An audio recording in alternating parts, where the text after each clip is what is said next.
நாம் இன்றைக்கி பாரம்பரியமான மீன் குழம்பு முருங்கைக்காய் வச்சு செய்கிறது எப்படின்னு பார்க்கலாம். முதல்ல குழம்பு கூட்டிக்கலாம். இதுக்கு புளி ஒரு எலுமிச்சம்பழம் சைஸு. இது ஒரு 1/4 கிலோ மீன் செய்கிறதுக்கு நான் இந்த கணக்கு சொல்கிறேன். இப்போ புளி கரைச்சி அந்த பாத்திரத்தில் ஊற்றிக்கோங்க. எதில் நம்ம கிரேவி பண்ண போகிறோமோ அந்த கண்டெய்னரில் முதல்ல புளி, அதுக்கப்புறம் தேங்காய் பால். நான் இது ஃபஸ்ட்டு தேங்காய் பால் எடுத்திருக்கேன். 1/4 கப்பு புளி தண்ணி, 1/4 கப்பு தேங்காய் பால். முதல்ல லிக்விட் ஐட்டம்ஸ் முடிச்சிட்டோம். இப்போ பவுடர் ஐட்டம்ஸ். இது ஞாபகம் வச்சுக்கிறதுக்கு உங்களுக்கு ரொம்ப ஈஸியாக இருக்கும். புளியும் தேங்காய் பாலும் சம அளவு எடுத்துக்கோங்க. அப்படின்னா உங்களுக்கு கிரேவி நல்லா வரும். இதில் நான் சால்ட்டு, அதுக்கப்புறம் சால்ட் நான் மொத்த கிரேவிக்குமே இப்போவே போட்டுருவேன். மஞ்சப்பொடி ஒரு 1/4 டீஸ்பூன் போடுங்க. அதுக்கப்புறம் மிளகாய் பொடி நான் வீட்டில் அரைச்ச மிளகாய் பொடி தான் போட்டிருக்கேன். நீங்கள் கடையில் உள்ளதாக இருந்தால் கம்மியாக போட்டுக்கோங்க. நான் வீட்டில் உள்ளதுனால 1 டீஸ்பூன் போடுறேன். அதுக்கப்புறம் குழம்பு நல்லா திக்காக வரணும் அப்படிங்கிறதுக்காக நான் கொத்தமல்லி தூள், இதுவுமே நான் வீட்டில் அரைச்சது தான். இது ஒரு 3 டீஸ்பூன்லேருந்து 3.5 டீஸ்பூன் வரைக்கும் நம்ம சேர்த்துக்கலாம். இது எல்லாமே நம்ம கொதிக்க வைக்கிறதுக்கு முன்னாடி நம்ம குழம்பு கூட்டுறதுக்கு சேர்த்துக்கணும். வெங்காயம் வதக்கி தாளிக்கிறதுக்கு தனியாக எடுத்திருக்கேன். இது குழம்புல பச்சையாகவே நம்ம போட்டுடணும். அப்புறம் கொத்தமல்லி கீரை நல்லா கட் பண்ணி போடுங்க. அப்புறம் நான் இங்கே தக்காளி ஒரு 1.5 தக்காளி எடுத்திருக்கேன். கருவேப்பிலை, பச்சை மிளகா, இவ்வளவு தான் நமக்கு ஒரு கிரேவிக்கு தேவையானது. இது எல்லாத்தையும் நம்ம நல்லா கையால் பிசைஞ்சு மிக்ஸ் பண்ணிக்கலாம். இது எல்லாம் ஒன்றா சேரணும். எதுவுமே தனியாக தெரியக்கூடாது. ஸோ மேக்ஸிமம் நீங்கள் கட் பண்ணி போட்டிங்கன்னா எல்லாத்தையும் மிக்ஸ் பண்ணுறது உங்களுக்கு ரொம்ப ஈஸியாக இருக்கும். இந்த குழம்பு இப்போதைக்கு திக்காக தான் இருக்கும். நம்ம எவ்வளோ குழம்பு வேணும் அப்படின்னு டிசைட் பண்ணுறோமோ அந்த அளவுக்கு நம்ம தண்ணி சேர்த்துக்கலாம். நான் நல்லாவே பிசைஞ்சு விட்டுருவேன். இது அந்த கொத்தமல்லி கீரை, அப்புறம் போட்ட காய்கறி, தக்காளி, பச்சை மிளகா எல்லாமே நல்லா பிசைஞ்சிடணும். நல்லா எதுவுமே வெளியில் தனியாக தெரியவே கூடாது. குழம்போடு ஒன்றோடு ஒன்று மிக்ஸ் ஆகிடணும். இப்போ நல்லா மிக்ஸ் பண்ணிட்டோம்.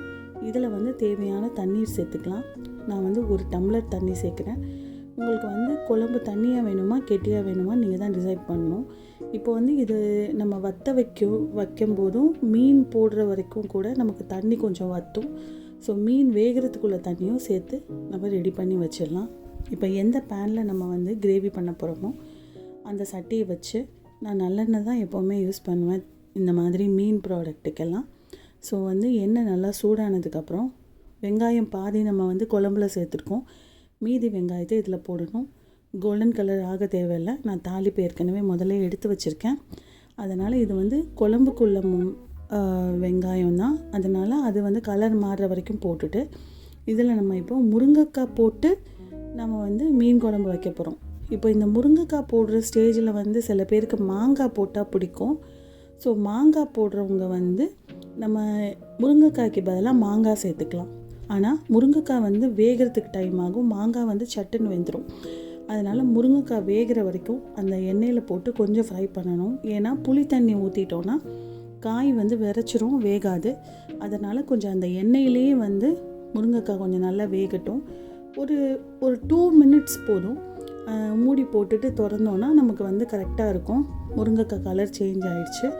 இப்போ நம்ம ரெடி பண்ணி கரைச்சி வச்சுருக்கிற மீன் குழம்ப அப்படியே நம்ம ஊற்றுறோம்.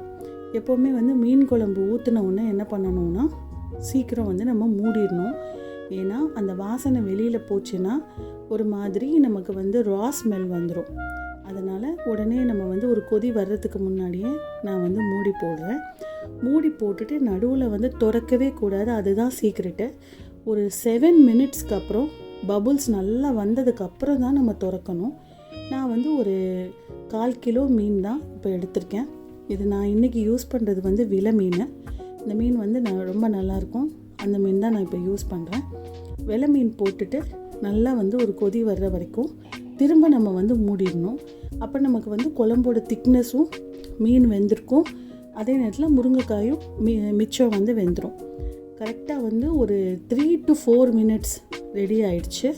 பார்த்திங்கன்னா தெரியும், கரெக்டான கன்சிஸ்டன்சியில் நமக்கு ரெடி ஆயிடுச்சு. நான் ஏற்கனவே தாளித்து வச்சுருக்கேன். வெந்தயம், வெங்காயம், சின்ன வெங்காயம், கருவேப்பிலை, இது 3 நல்லா கோல்டன் ப்ரௌனாக மொறுன்னு நான் ஏற்கனவே தாளித்து எடுத்து வச்சதை இப்போ நான் இதில் ஊற்ற போகிறேன். மீன் பார்த்திங்கன்னா தெரியும், ரொம்ப நம்ம ஆப்பையை விட்டு கிண்டுனோன்னா உடஞ்சிரும். அதனால் ஜஸ்ட்டு அது லைட்டாக தான் எடுத்து பார்க்கணும். வெந்துருச்சுன்னு தெரிஞ்சோன்னே இப்போ நான் வந்து தாளிப்பை கொட்டிடுறேன். கொட்டினதுக்கப்புறம் நமக்கு வந்து ஒரு சூப்பரான ஒரு மீன் குழம்பு தயாராகிருச்சு. இப்போ டேஸ்ட் பண்ணி பார்த்துட்டு நான் எப்படி இருக்குன்னு நான் சொல்கிறேன். நான் டேஸ்ட் பண்ணி பார்த்தேன். உப்பு, புளி, மிளகா எல்லாமே ரொம்ப ரொம்ப கரெக்டாக இருந்துச்சு. ரொம்ப சூப்பராக இருந்துச்சு. இது சுடுசோறு, இடியப்பம், இட்லி, தோசை எல்லாத்துக்குமே நல்லாயிருக்கும். ட்ரை பண்ணி பாருங்கள். இதுதான் நம்ம வீட்டு ஃபிஷ் குழம்பு.